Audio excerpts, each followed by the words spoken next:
Hey, it's Clay, and this will be a video chart on ticker symbol YRIV. We will take a look at the 30-minute time frame. Real quick, what do I mean by 30-minute in case maybe you're new to charts? Instead of each one of these candlesticks here representing 1 day's worth of price action, which is what you would normally see, each one represents 30 minutes. So all this here may look like several days worth of time. It's actually today's price action broken down into 30-minute time slices. I like you this time frame. I think it's a good job of telling the quote-unquote story of the price, and then makes mapping out where levels of support and resistance a bit easier to see. Been doing this analysis on a pretty routine basis, and today it's looking like I'm not going to call it the bottom, but at least the bulls are showing some signs of life. For no other reason. I mean, yeah, the price did make a little bit of an upwards movement, but really the price just finally started to go sideways. Up until today, it was essentially just down, down, down, but at least it's going sideways once more. And I really, don't get me wrong, I really wish I could say trading was this easy, and that because it finally has gone sideways after going down and down, that this is for sure the bottom. But there is no such thing as a for sure in the market. Now, would it be shocking to see some sort of continued, upwards movement? No, that wouldn't be shocking. And it's at least rational now to say, hey, maybe this is some sort of bottom. So we'll see if that indeed can play out. It did start yesterday, as I talked about, when it went sideways right along that pink line, which on my chart is denoting the very famous 200-period simple moving average.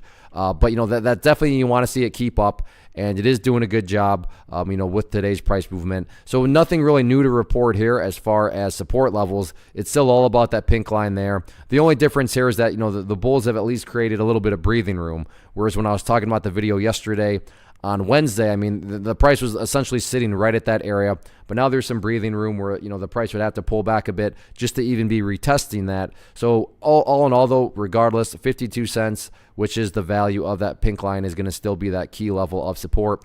As far as levels of resistance are concerned, keep an eye on that purple line going into Friday. Right now valued at the 71-cent mark, but that is a moving average. So as Friday plays out, that line is going to move its way further and further downwards. Therefore, this value over here will change. So we'll have to be a little bit more proactive in terms of tracking the current value of that. But that'll be the general level to watch if this does create and lead to some sort of upwards price movement. But all in all, definitely a healthy day. Good to see some continued sideways price movement, and we'll see if this is setting up for some sort of bounce into Friday.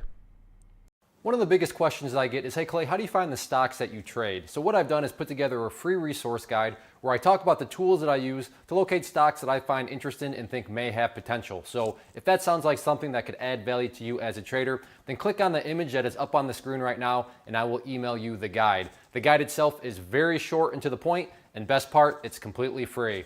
Thanks for watching the video. Let me know if you have any questions.